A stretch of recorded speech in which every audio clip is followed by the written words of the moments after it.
పైకి లీటర్లా కనిపించే ప్రతి ఆయిల్ ప్యాకెట్ లీటర్ కాకపోవచ్చు, కానీ ఫ్రీడమ్ ఆయిల్ ప్యాకెట్లో మాత్రం ఖచ్చితంగా లీటర్ నూనె ఉంటుంది.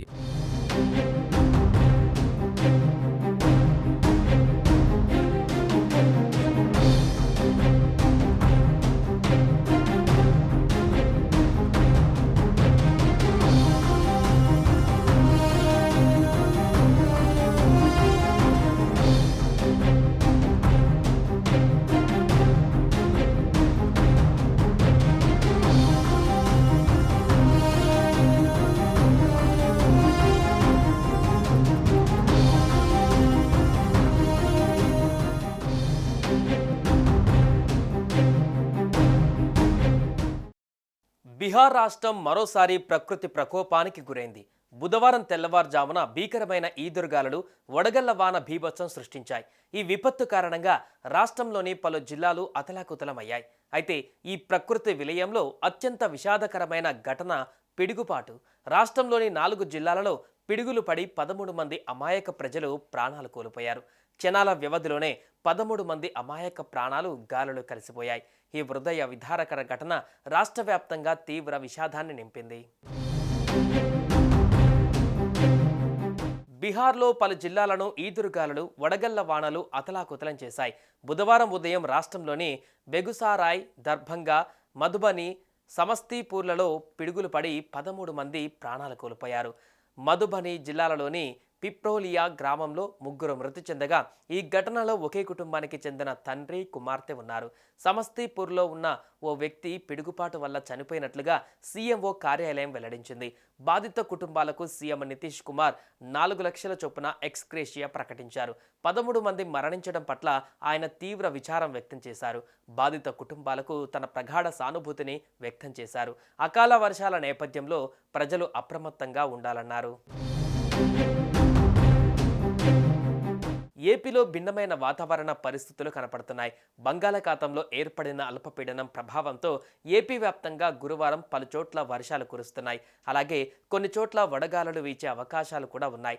బంగాళాఖాతంలో ఏర్పడిన అల్పపీడనం 24 గంటలలో బలపడనున్నట్లు ఏపీ విపత్తుల నిర్వహణ సంస్థ వెల్లడించింది. దీనికి అనుబంధంగా వాయువ్య మధ్యప్రదేశ్, దాని పరిసర ప్రాంతాలలో ఉపరితల ఆవర్తనం విస్తరించి ఉన్నట్లు తెలిపింది.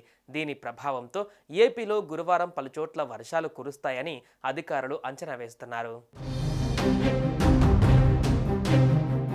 బంగాళాఖాతంలో ఏర్పడ్డ అల్పపీడనం ఉత్తర ఈశాన్య దిశగా తిరిగి వచ్చి 24 గంటల్లో మధ్య బంగాళాఖాతంలో క్రమంగా బలహీనపడే అవకాశాలు ఉందంటున్నారు అధికారులు.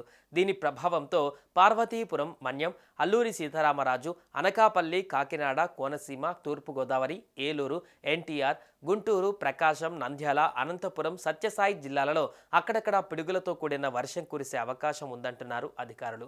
రేపు శ్రీకాకుళం, విజయనగరం, పార్వతీపురం, మన్యం, అల్లూరి సీతారామరాజు, విశాఖపట్నం, అనకాపల్లి, కాకినాడ, కోనసీమ, తూర్పుగోదావరి, పశ్చిమ గోదావరి, ఏలూరు, ప్రకాశం, నెల్లూరు, శ్రీ సత్యసాయి, అన్నమయ్య, చిత్తూరు, తిరుపతి జిల్లాలలో అక్కడక్కడ పిడుగులతో కూడిన తేలికపాటి నుంచి మోస్తారు వర్షాలు కురిసే అవకాశం ఉంది.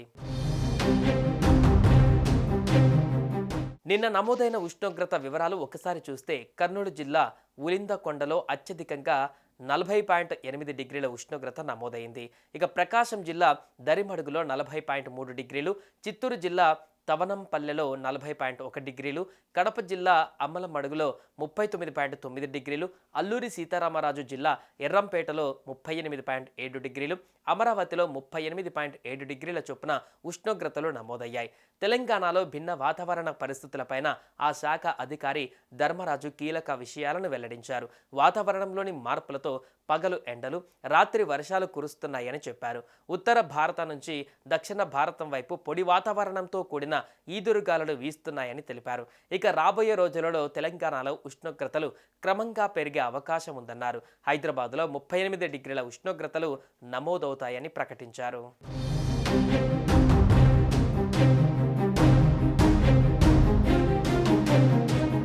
సుమన్ టీవీలో మీ పర్సనల్ అండ్ బిజినెస్ ప్రమోషన్స్ కోసం కింది నెంబర్కి కాంటాక్ట్ చేయండి.